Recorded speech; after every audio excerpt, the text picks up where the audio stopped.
Jasmine Thompson sat in her desk at the back of the classroom. She was one of only 6 black students at Westfield High School.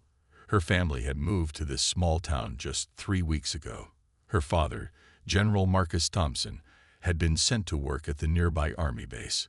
Jasmine was 15 years old with beautiful dark skin and eyes that sparkled when she smiled.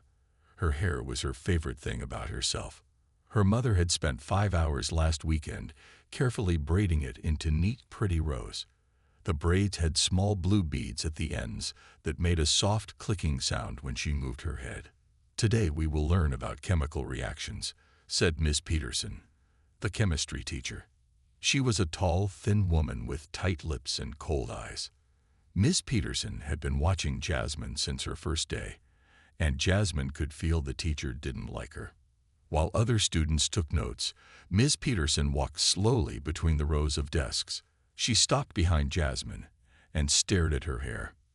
"Miss Thompson," she said in a loud voice that made everyone turn around, "your hair is breaking school rules. It's too big and distracting." Jasmine felt her face grow hot as all eyes turned to her. She touched her braids nervously. "But Miss Peterson, there's nothing in the school rules about braids. I read all the rules when I came here." Miss Peterson's face turned red. "Don't talk back to me, young lady. Come with me to the office right now." The room went quiet. No one spoke up for Jasmine, though some students looked down at their desks, feeling bad. "But I didn't do anything wrong," Jasmine said in a small voice. "Now." Miss Peterson pointed to the door. With shaking hands, Jasmine packed her books into her backpack and stood up. She could feel everyone watching as she walked to the door, with Miss Peterson right behind her. In the hallway, Miss Peterson grabbed Jasmine's arm and pulled her toward the principal's office. Jasmine was scared but tried to stay calm, just like her father had taught her. "My dad says I have the right to wear my hair in a cultural style," Jasmine said. Miss Peterson's grip tightened. "Your father doesn't make the rules at this school." Principal Warner was a thin man with glasses who always looked tired. He barely looked up from his computer when they entered his office. "What is it now, Karen?"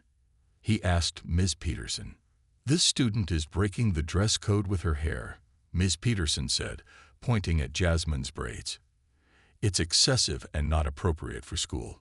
Jasmine tried to speak. "Sir, I checked the rules and—" "Quiet," Miss Peterson cut her off. Principal Warner sighed and rubbed his eyes. He didn't seem to want to deal with this problem. "Just handle it, Karen," he said, waving his hand. "I have a budget meeting in 10 minutes. Miss Peterson smiled in a way that made Jasmine's stomach hurt. "Come with me," she said. Instead of going back to class, Miss Peterson took Jasmine to the nurse's office. The nurse wasn't there. "Sit down," Miss Peterson ordered, pointing to a chair. "Shouldn't we call my parents first?" Jasmine asked, her voice shaking. Miss Peterson ignored her. She opened a drawer and took out scissors and an electric hair clipper. Jasmine's eyes went wide with fear. "What are you doing? If you won't follow the rules, I'll help you follow them," Miss Peterson said, plugging in the clipper. The machine made a loud buzzing noise that filled the small room. Jasmine jumped up from the chair. "No, you can't cut my hair. Please don't. Your parents should have taught you to follow school rules," Miss Peterson said coldly. She moved toward Jasmine with the clipper in her hand. Jasmine backed up until she hit the wall. Tears filled her eyes. "My mom spent hours on my hair. Please don't do this." "This is what happens when you don't listen," Miss Peterson said. She grabbed Jasmine's arm with one hand and raised the buzzing clipper with the other. Jasmine tried to pull away, but Miss Peterson was stronger. The first braid fell to the floor, and Jasmine began to sob. "Please stop," she begged, but Miss Peterson kept cutting. By the time Miss Peterson finished, Jasmine's beautiful braids lay scattered on the floor.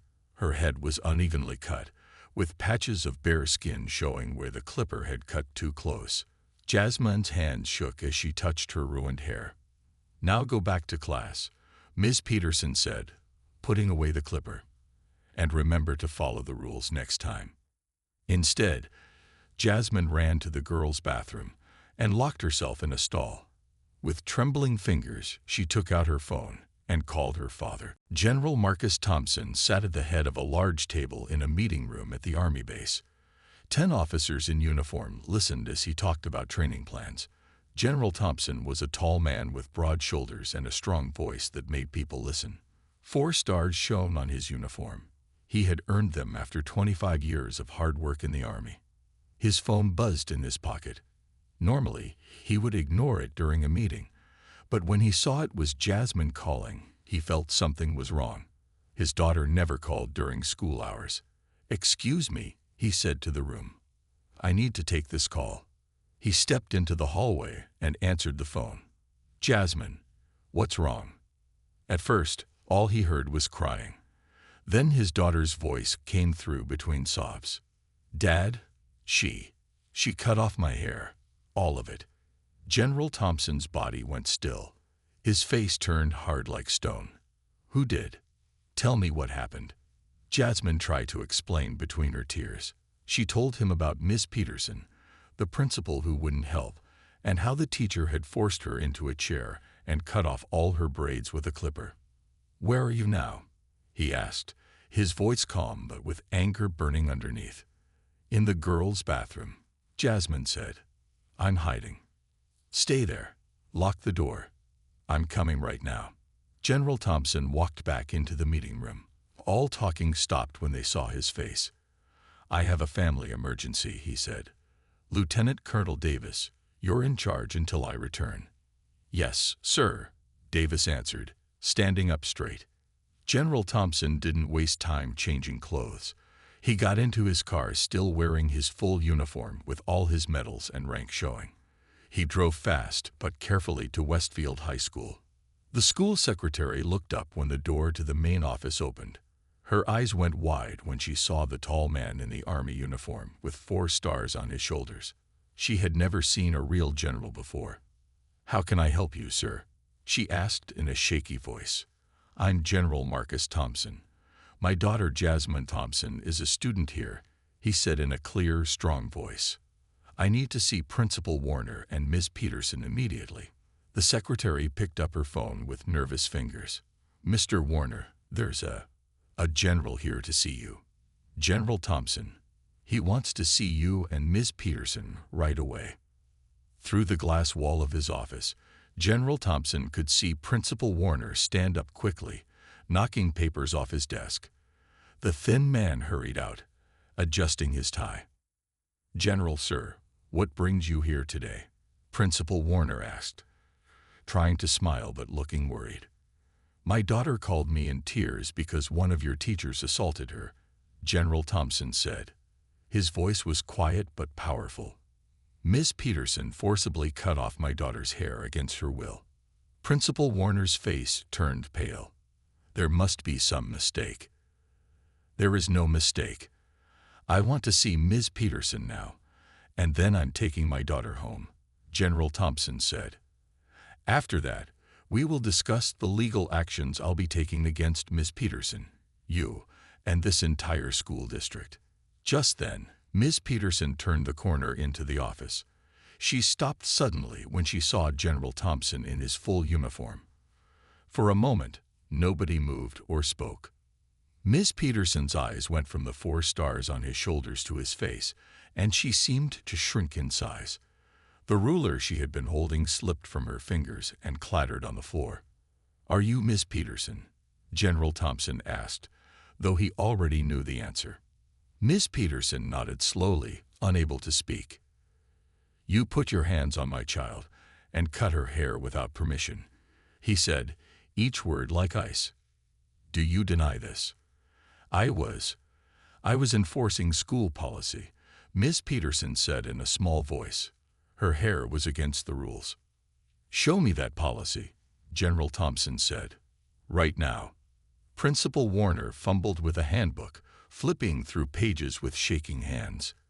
It's in here somewhere." "No, it's not," General Thompson said. "Because such a policy would be illegal under the Crow Run Act, that this state passed 2 years ago. What you did was assault a minor. You committed a hate crime against my daughter." Ms. Peterson's face had no color now. People in the office were staring, and students passing by slowed down to watch through the windows. "Where is my daughter?" General Thompson asked. "I'll take you to her," Principal Warner said quickly. As they left the office, General Thompson looked back at Ms. Peterson. "This isn't over," he said. "Not by a long shot." Principal Warner led General Thompson through the hallways of Westfield High. Students stopped and stared at the tall man in the Army uniform. They had never seen a real general before, especially one who looked so angry. "The girls' bathroom is down this hall," Principal Warner said, walking fast to keep up with General Thompson's long steps. General Thompson knocked on the bathroom door. "Jasmine, it's Dad. I'm here now." The door opened slowly. Jasmine stood there with red eyes and tears on her face. When she saw her father, she ran into his arms and started crying again. General Thompson held his daughter tight. Then he gently touched her head where most of her hair was gone. Some spots were cut so close that her skin showed. Other spots had short, uneven patches of hair. The beautiful braids that her mother had spent hours making were all gone. General Thompson's jaw tightened, but he stayed calm for his daughter. He took off his uniform jacket and put it around Jasmine's shoulders. "Let's go home," he said softly. As they walked back through the hallway, students moved aside to let them pass. Some looked at Jasmine with sad eyes. A few girls were crying. Now they wished they had spoken up when Miss Peterson took Jasmine away. Back in the main office, Miss Peterson stood with her arms crossed. She tried to look strong, but her hands were shaking. "General Thompson," she said, "I was just following school rules." General Thompson stopped and looked at her. His voice was quiet, but everyone could hear him. "You assaulted my child," he said. "You humiliated her. You violated her civil rights. And you did it because you thought no one would stand up for her." Miss Peterson's face turned red. "That's not true. I was just." "Save it for court," General Thompson said, "because that's where this is going next." He turned to Principal Warner. "I expect all video from school cameras to be saved. Don't delete anything. My lawyer will be contacting you tomorrow." The drive home was quiet. Jasmine sat in the passenger seat, still wearing her father's jacket. She kept touching her head, then pulling her hand away like she couldn't believe her hair was really gone. "I'm sorry, Dad," she finally said in a small voice. General Thompson looked surprised. "What are you sorry for? You did nothing wrong." "But now you have to deal with all this," Jasmine said. "You had to leave your important meeting." General Thompson reached over and took his daughter's hand. "Listen to me, Jasmine. Nothing in my life is more important than you. Nothing." When they got home, Jasmine's mother was waiting. Mrs. Thompson was a beautiful woman with kind eyes and a warm smile, but when she saw her daughter's head, her smile disappeared. "Oh, my baby," she said, pulling Jasmine into a hug. "What did they do to you?" While Jasmine told her mother what happened, General Thompson went into his home office. He made 3 phone calls. The first call was to his lawyer, a man who had worked with him for many years. "David, I need you to file charges against a teacher and a school district," he said. "This is not just about my daughter. This is about making sure this never happens to another child." The second call was to his friend who worked at the local news station.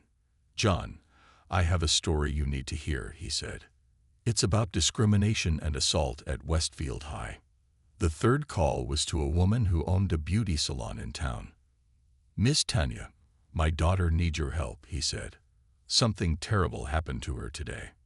When he finished the calls, General Thompson went back to the living room.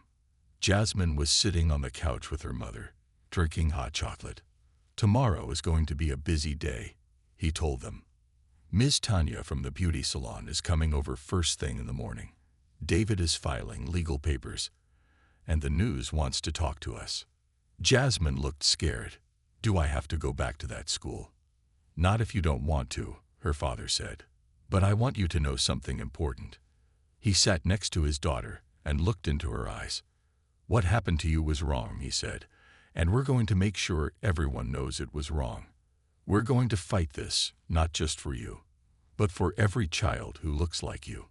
For the first time that day, Jasmine smiled a little. Like you always say, she whispered, Thompsons don't back down. That's right, her father said. Thompsons don't back down. The next morning, Miss Tanya arrived at the Thompson house early. She was a kind woman with a warm smile who owned the best beauty salon in town. She brought a large bag full of supplies. Hello, sweetheart, she said when she saw Jasmine. I'm here to help you. Jasmine sat in a kitchen chair while Miss Tanya gently touched her damaged hair. Some spots were cut almost to the skin. That teacher should be ashamed, Miss Tanya said, shaking her head. But don't you worry, we're going to make you look beautiful again. Mrs. Thompson made coffee while Miss Tanya worked. She evened out the short patches and used special products to help Jasmine's scalp where it was irritated from the rough cutting. Short hair can be very pretty, Miss Tanya said as she worked, and it will grow back healthier than ever. When she finished, Jasmine looked in a mirror. Her hair was now cut in a neat, even style. It was very short, but it looked good. Thank you, Jasmine said softly. Miss Tanya hugged her. You're still beautiful, baby girl. Don't let anyone make you think different. After Miss Tanya left, a news van pulled up outside their house. General Thompson had invited them. You don't have to talk to them if you don't want to, he told Jasmine. This is your choice. Jasmine thought for a moment. I want to, she said. I want everyone to know what happened. The news reporter was a tall woman named Ms. Rodriguez. She set up cameras in the living room and talked to Jasmine and her parents. Tell me what happened yesterday at school, Ms. Rodriguez asked Jasmine. Jasmine took a deep breath and told her story. She talked about how Miss Peterson had taken her to the nurse's office and cut off her braids. She tried not to cry, but tears came anyway. General Thompson spoke next. He explained about the Crowan Act, a law that protected people from discrimination based on their hair. What Miss Peterson did was not just mean, he said to the camera. It was against the law. It was an attack on my daughter's identity and her culture. Mrs. Thompson spoke too. It took me 5 hours to braid Jasmine's hair, she said. Those braids were a connection to our heritage. Miss Peterson cut away more than just hair. While the interview was happening, General Thompson's lawyer, David, was at the courthouse filing papers. He filed criminal charges against Miss Peterson for assault. He also filed a lawsuit against the school district for allowing discrimination. The phone in the Thompson house rang all day. Friends and neighbors called to offer support. Jasmine's classmates sent text messages saying they were sorry they didn't help her. By evening, the story was on the local news. People all over town were talking about what had happened at Westfield High. Principal Warner called General Thompson. I want to apologize, he said. What Ms. Peterson did was wrong. She has been placed on leave while we investigate. That's not enough, General Thompson said. My daughter deserves more than just an apology. This should never have happened. After dinner, Jasmine sat with her parents in the living room. She was quiet, thinking about everything that had happened. Do I have to go back to that school? She asked. Only if you want to, her father said. You can change schools, or we can look at other options. Jasmine thought about it. If I leave, then Miss Peterson wins, she said. She wanted me gone from the start. Her parents looked at each other, surprised by their daughter's strength. I want to go back, Jasmine decided. But not yet. Not until things change there. General Thompson nodded. Then we'll make them change. That night, Jasmine couldn't sleep. She kept touching her short hair and thinking about school. She wondered if the other kids would make fun of her now. Her phone buzzed with a text message. It was from Zoe, a girl in her class. I'm sorry I didn't help you yesterday, the message said.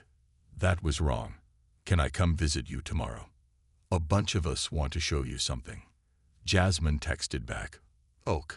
She didn't know what Zoe wanted to show her, but for the first time since yesterday, she felt a small bit of hope.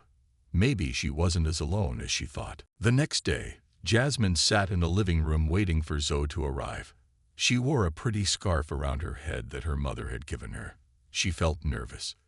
Zoe had never visited her house before. At 2 o'clock, the doorbell rang. Mrs. Thompson opened the door. Zoe stood there, but she wasn't alone. 5 other girls from Westfield High were with her. One of them was holding a big box. "Hi, Mrs. Thompson," Zoe said. "We came to see Jasmine. Is that okay?" Mrs. Thompson smiled and let them in. The girls walked into the living room where Jasmine was waiting.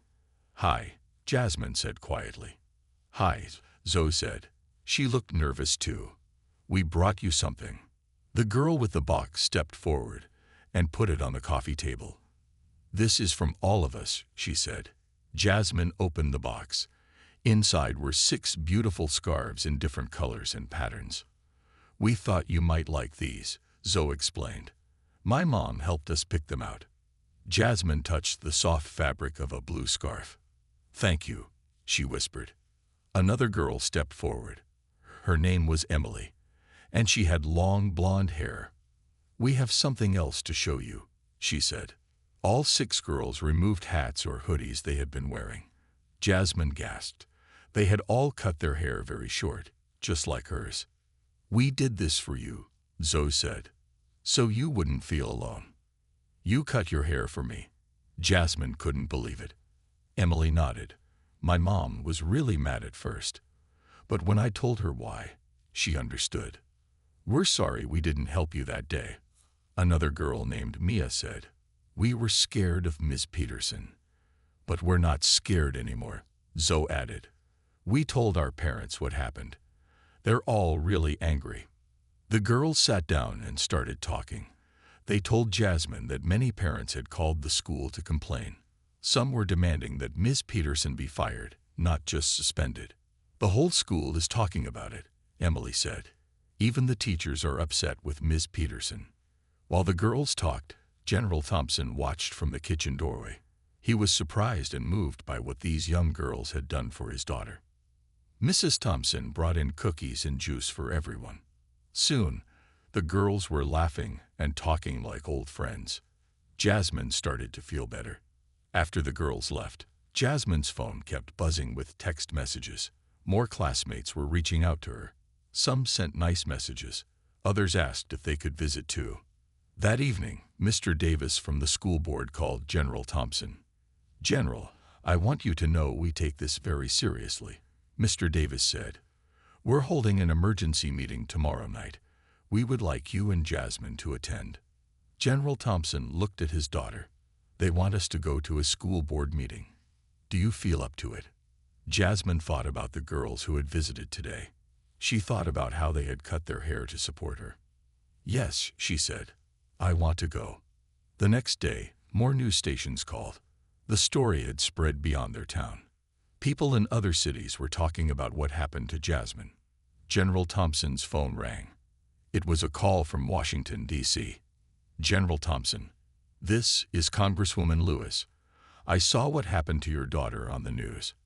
I want you to know that I'm introducing a bill to strengthen the Crowan Act. May I speak with Jasmine?" Jasmine was shocked when her father handed her the phone. A real congresswoman wanted to talk to her. "Hello," she said shyly. "Jasmine, I'm very sorry about what happened to you," Congresswoman Lewis said. "But I want you to know that your story is helping other children. You're making a difference." After the call, Jasmine sat quiet for a long time. Then she looked at her parents. "I think I want to speak at the school board meeting," she said. "I want to tell them how it felt when Miss Peterson cut my hair." Her parents nodded. They were proud of their daughter's courage. That night, Jasmine wrote down what she wanted to say. Her words were simple but powerful. Tomorrow, she would make sure everyone heard her voice. The school board meeting room was packed full of people. Every seat was taken, and many people stood along the walls. Jasmine sat between her parents in the front row. She wore a pretty green scarf around her head and held a piece of paper with her speech on it. Mr. Davis, the head of the school board, called the meeting to order. We are here tonight to discuss the incident at Westfield High involving student Jasmine Thompson and teacher Karen Peterson. Principal Warner was there. He looked nervous as he explained what had happened. He admitted that he had not checked the school rules before letting Ms. Peterson take Jasmine away. "I made a mistake," he said. "I should have stopped it." Ms. Peterson was also there with a lawyer. She did not look at Jasmine or her family. When it was her turn to speak, she claimed she was just following school policy. "The student's hair was a distraction," she said. People in the room began to shout. They were angry at Ms. Peterson. Mr. Davis had to bang his gavel several times to quiet them down. "We will now hear from Jasmine Thompson," Mr. Davis announced. General Thompson squeezed his daughter's hand as she stood up.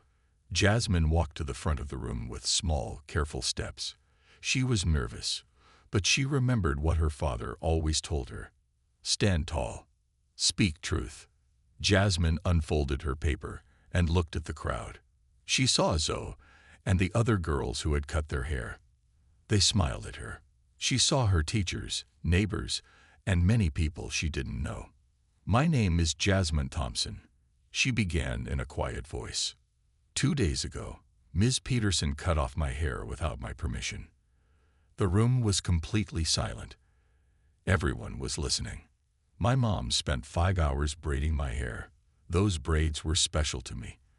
They connected me to my culture and my history," Jasmine continued. Her voice grew stronger as she spoke. "When Ms. Peterson cut my hair, she didn't just hurt my head. She hurt my heart. She made me feel like who I am was wrong." Some people in the audience were crying now. Jasmine took a deep breath and kept going. "I was scared and alone that day. But now I know I'm not alone. My classmates, my community, and even people I'd never met are standing with me." She looked directly at the school board members. "What happened to me shouldn't happen to any student. No child should be humiliated because of their hair or their culture." When she finished speaking, the room was quiet for a moment. Then everyone stood up and clapped. The sound was so loud that Jasmine felt it in her chest. Next, General Thompson spoke. He didn't raise his voice, but his words were strong and clear. "The lawsuit against the school will continue," he said. "But tonight, I'm offering a way forward. I propose that Westfield High create a diversity council made up of students, parents, and teachers. This council will review school policies and provide training. I will personally fund this effort." He looked at the school board members. "Will you accept this proposal?" Mr. Davis looked at the other board members. They all nodded. "We accept," Mr. Davis said, "and we want to formally apologize to Jasmine and her family." After that, many parents stood up to speak. Some shared stories about their own children facing discrimination. Others demanded that Ms. Peterson be fired. Ms. Peterson sat with her head down as more people spoke against her. Her lawyer whispered something to her, but she shook her head. Finally, Ms. Peterson stood up. The room went quiet again. "I would like to speak to Jasmine," she said. General Thompson started to object, but Jasmine touched his arm. "It's okay, Dad," she said. "I want to hear what she has to say." Ms. Peterson walked slowly to where Jasmine stood. For the first time, she looked directly at Jasmine's face. "I was wrong," Ms. Peterson said, her voice shaking. "What I did was wrong, and I am truly sorry." Jasmine didn't smile or nod. She just looked back at Ms. Peterson with steady eyes. "I hope someday you can forgive me," Ms. Peterson added. "I don't know if I can," Jasmine said honestly, "but I hope you learn from this." As they left the meeting, reporters waited outside with cameras and microphones. The story of Jasmine Thompson was now national news. 1 week had passed since the school board meeting. Jasmine sat on her bed, looking at her phone. She was reading messages from kids all over the country. Many of them had stories like hers. Some sent pictures of their own hair that teachers or others had criticized. So many kids, Jasmine whispered to herself. She had never thought her story would touch so many people. There was a knock on her bedroom door. Her mother came in with a smile. "How are you feeling today?" Mrs. Thompson asked, sitting beside her daughter. "Better," Jasmine said. She touched her hair, which was starting to grow out a little. "I think I'm ready to go back to school tomorrow." The school board had made many changes in the past week. They fired Ms. Peterson. They created new rules that protected students' right to wear cultural hairstyles. They started the Diversity Council that General Thompson had suggested, and they invited special teachers to talk to students and staff about respecting different cultures. Jasmine was nervous about going back, but she knew she had to face everyone sometime. The next morning, General Thompson drove Jasmine to school. He was not in his uniform today, but he still looked strong and proud. "Remember," he told her as they pulled up to the school, "you did nothing wrong. Hold your head high." Jasmine nodded. She took a deep breath and got out of the car. Principal Warner was waiting at the front door. He looked different somehow, more serious than before. "Welcome back, Jasmine," he said. "We've made some changes I think you'll like." In the main hallway, Jasmine stopped and stared. On the wall was a large new sign that read, "Westfield High celebrates diversity. All cultures, all hairstyles, all people welcome here." Under the sign were pictures of students with many different hairstyles, braids, locks, afros, and more. As Jasmine walked to her first class, students smiled at her. Some gave her high fives. Zoe and the other girls who had cut their hair joined her, walking beside her like guards. "We're so glad you're back," Zoe said.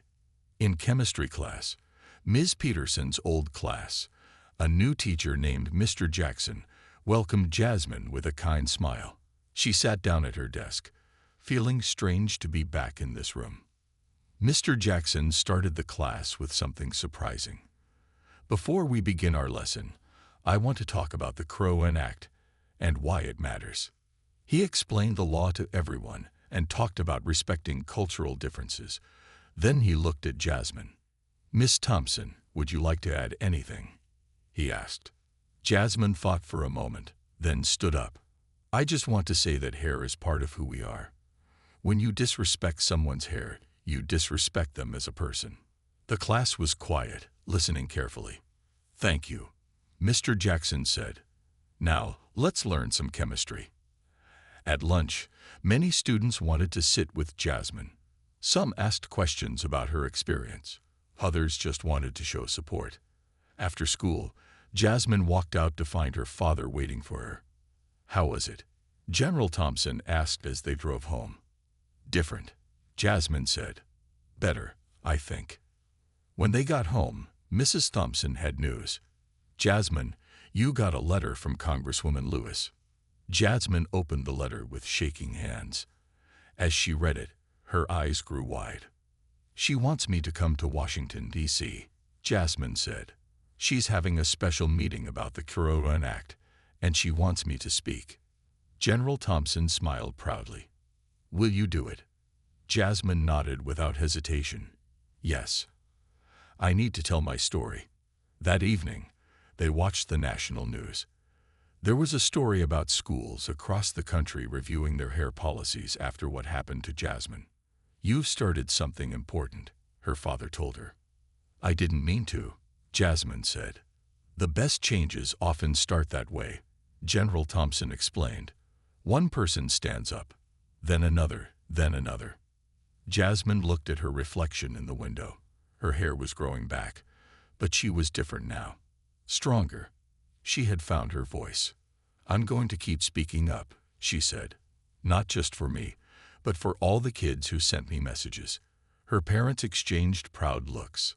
Their daughter had been through something terrible, but she was turning it into something powerful. The trip to Washington, D.C. was Jasmine's first time on an airplane. She looked out the window as they flew over cities and farms. Her mother sat next to her, holding her hand when the plane bounced in the air. General Thompson had come too, wearing his full uniform with all his medals. People at the airport had stopped to thank him for his service. Some had recognized Jasmine from the news and wished her well. "Are you nervous about tomorrow?" Mrs. Thompson asked as they checked into their hotel.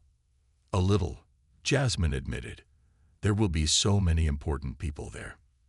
"Just speak from your heart," her father advised. "Your story is powerful because it's true." That night, Jasmine practiced her speech in the hotel mirror. Her hair had grown a bit more, forming a short, neat afro that she liked. She no longer wore scarves to cover it. The next morning, a car picked them up and took them to a large government building. Inside, Congresswoman Lewis was waiting to meet them. She was a tall woman with kind eyes and a warm smile. "Jasmine, I'm so glad you came," she said, shaking Jasmine's hand. "Your story has touched so many people." The meeting room was full of people in suits. There were other members of Congress, lawyers and reporters with cameras. At the front of the room was a long table with microphones. Congresswoman Lewis introduced Jasmine to everyone. "This brave young woman has turned a terrible experience into a movement for change," she said. When it was Jasmine's turn to speak, she walked to the table with steady steps. Her parents watched proudly from the front row. "My name is Jasmine Thompson," she began. Her voice was clear and strong now, not shaky like at the school board meeting. "3 weeks ago, a teacher cut off my hair against my will. She thought no one would stand up for me. She was wrong." The room was silent as Jasmine told her story. She talked about how it felt to have her braids cut off. She talked about the shame and the fear, but she also talked about the support she had received. "This isn't just about me," she said. "It's about every child who has been told their hair is wrong or bad or unprofessional. Hair is part of who we are. Respecting hair means respecting people." When she finished, everyone stood up and clapped. Some people had tears in their eyes. Congresswoman Lewis announced her new bill to strengthen the Crow-In Act across the country. "This will ensure that what happened to Jasmine never happens to another child," she said. After the meeting, several news crews wanted to interview Jasmine and her parents. General Thompson stood tall beside his daughter, his hand on her shoulder. "General Thompson, what made you fight so hard for your daughter?" one reporter asked. "When you see injustice, you have a duty to act," he replied. "That's true in war, and it's true at home." The trip to Washington lasted 3 days. Jasmine and her parents visited famous places like the Lincoln Memorial and the National Museum of African American History and Culture. At the museum, a guide recognized Jasmine and gave them a special tour. "Young people like you are making history right now," the guide told her. On their last day, they got a surprise. Congresswoman Lewis called and invited them to the White House. The president wanted to meet Jasmine. The president. Jasmine couldn't believe it. The actual president. "Yes," Congresswoman Lewis said. "Your story has reached the highest office in the land." The White House was even bigger and more beautiful than Jasmine had imagined. Guards in uniform checked their names on a list and led them through grand hallways with paintings and flags. In a sunny room with tall windows, the president was waiting. He smiled and shook Jasmine's hand. "Miss Thompson, I've heard a lot about you," the president said. "You've shown remarkable courage." "Thank you, sir," Jasmine said, remembering her manners. "The bill to strengthen the Crow-In Act has my full support," the president told her. "Your story has helped many people understand why this matters." As they left the White House, reporters took pictures. Jasmine's face would be in newspapers all across America the next day. "How do you feel?" her mother asked as they walked back to their car. Jasmine thought about everything that had happened since that terrible day when Miss Peterson cut her hair. "I feel like I found my purpose," she said. 1 year had passed since the day Miss Peterson cut Jasmine's hair. So much had changed in that year. Jasmine stood in front of her mirror, getting ready for a special day. Her hair had grown into a beautiful afro that framed her face. She was 16 now, taller and more confident than she had been a year ago. "Jasmine, are you ready?" her mother called from downstairs. "We don't want to be late." Today was the official opening of the Thompson Center for Cultural Education. After the lawsuit against the school district was settled, General Thompson had used most of the money to create this new center. It would teach people about different cultures and help schools make better rules. Jasmine came downstairs wearing a pretty blue dress. Her father, still in his army uniform, smiled proudly at his daughter. "You look beautiful," he said. "Thanks, Dad," Jasmine replied with a smile. "I'm a little nervous about my speech." "You've given so many speeches this year," her mother reminded her. "You'll do great." It was true. In the past year, Jasmine had spoken at schools, community centers, and even on TV shows. The Crowan Act had been strengthened in their state, and many other states were now passing similar laws. Jasmine had helped make that happen. The Thompson family drove to the new center, which was in a renovated building downtown. Many people were already there, waiting for the opening ceremony. Zoe and her friends from school waved when they saw Jasmine. They had become her close friends over the past year. Their hair had grown back too, though some had chosen to keep it short. Principal Warner was there as well. After what happened, he had worked hard to make Westfield High a better place. He had taken classes about different cultures and helped create the new Diversity Council. "Jasmine," he said, shaking her hand, "thank you for inviting me today." "Thank you for coming," she replied. She had learned to forgive, though she would never forget. Even some former students of Ms. Peterson had come. No one knew where Ms. Peterson was now. After losing her teaching license, she had moved away from town. At exactly noon, General Thompson stepped up to a microphone in front of the new building.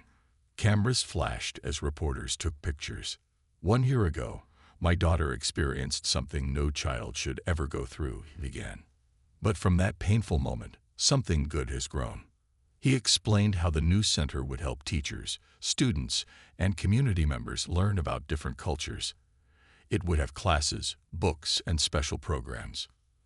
"And now," General Thompson said, "I'd like to introduce the person who inspired all of this, my daughter, Jasmine." People clapped as Jasmine walked to the microphone. She wasn't afraid anymore. She had found her voice. "When Ms. Peterson cut my hair that day, I felt like my identity was being cut away," Jasmine said.